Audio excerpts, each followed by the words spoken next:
Hey, I'd like to welcome you to another episode of the Mission Matters Business Podcast, your source for all things business.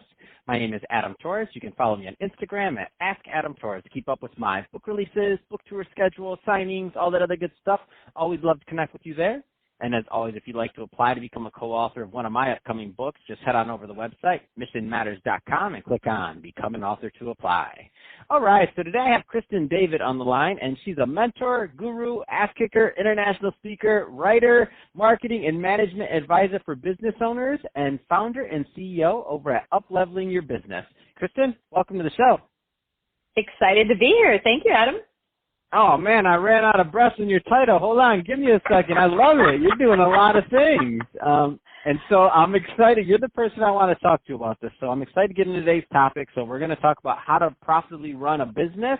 But before we do that, let's get a little bit further into what you're doing over at Up-Leveling Your Business. Tell us a little bit more about your company, please.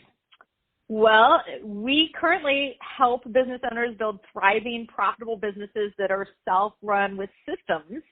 And this is a passion of mine because I used to be a slave to my business. I used to work 85 hours a week and just be drained and not have the extra profit to do the things I wanted to do. And I know what life is like on the other side. And so now I want to help more people. I love it. Tell us what life is like on the other side. I think that's a great transition. So how to profitably run your business. I mean, where do we start with that one? Well, so first I want to say, my journey was I learned how to write a business plan in plain English and execute on it. And that allowed me in my law firm business to double my revenues, went from $350,000 to $700,000 in 9 months, rewrote my business plan, doubled again in 9 months, and then built the systems out to have it all running smoothly without me. And I think that's what every business owner wants to get to that point.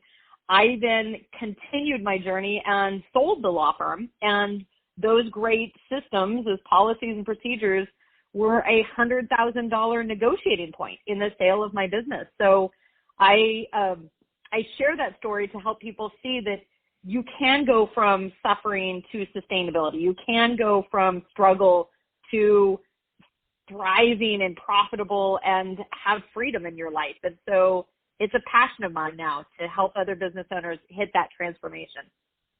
Oh man, that's awesome. And I think when it comes to systems, I don't think people understand like the IP side of that. Like there's value in that. And I love that you were able to articulate a tangible part of it, because sometimes people don't get the tangible part. Well, it was worth $100,000, so there you go. In the case of your systems. So what's the next step? Like where does somebody's listening to this right now and they're like, I heard this all before. Like I need system. Where do they start?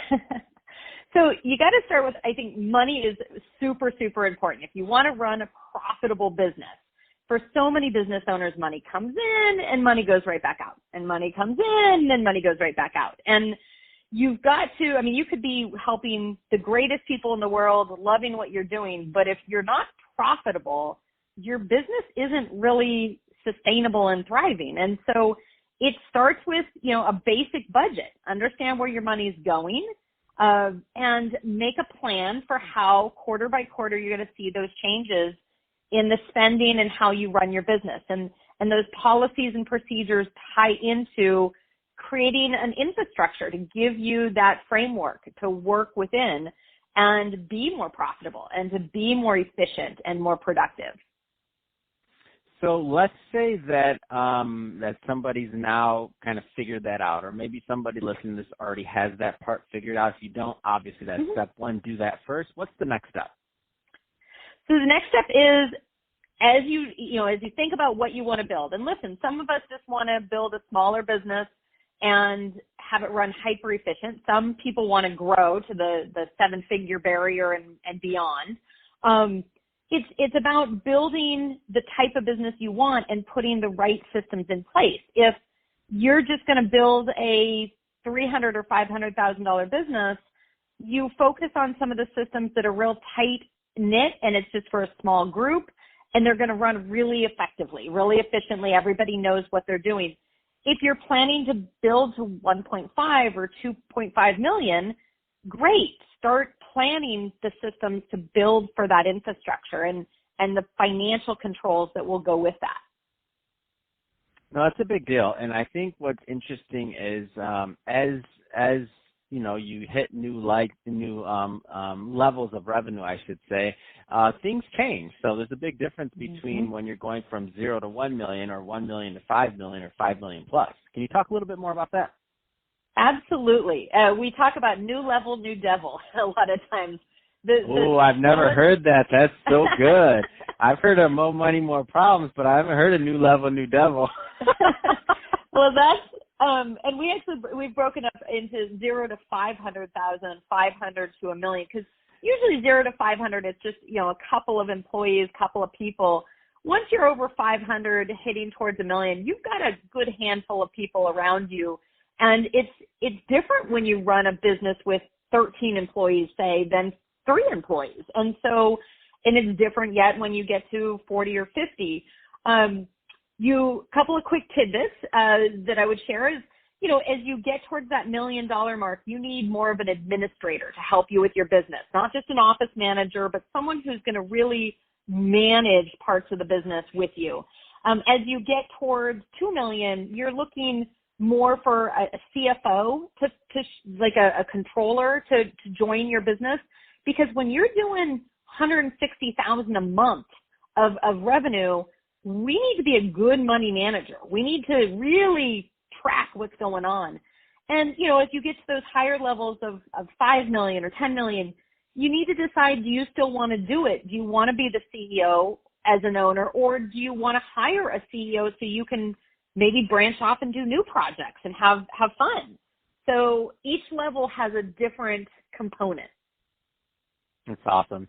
So, Kristen, I can talk to you about this all day long, but we're about out of time. If somebody's listening to this and they want more information on up-leveling your business, I mean, what's the best way for them to reach out, number one? And number two, what are the right types of business owners or businesses that you like working with? So you already said it. Uplevelingyourbusiness.com is a great way to connect. We have lots of resources. We're really working with, my background was as a lawyer defending doctors and surgeons and chiropractors and CPAs and all kinds of malpractice actions and lawyers. But honestly, these same frameworks apply to any business owner. We generally, our key areas where somebody's got a business up and running, but they're just not happy with it. They're not thriving. They're not as profitable as they want to be. They're not paying themselves the money they should be paying. And with just a few tweaks, we can help them turn that around and help them to have that enjoyment. So absolutely, business owners that are ready to quit tolerating being broke or working and being a slave to their business all the time, that's our tribe. Fantastic. Well, hey, Kristen, I really appreciate you coming on the show today and sharing more about what it takes to profitably run a business and grow a business. So great stuff there. We packed a lot of content in that short segment. So thanks again. And to the audience, as always, thank you for tuning in. Hope you got a lot of value out of this. If you did, don't forget to subscribe to the podcast, leave me a review on the Apple iTunes store. If you're watching this on our YouTube channel, Mission Matters Business, definitely give us a subscribe there, but also leave us some comments in the video. I mean, I love to hear what kind of businesses you're working on and what kind of things you have going on in your world. And Kristen, thanks again for coming on the show.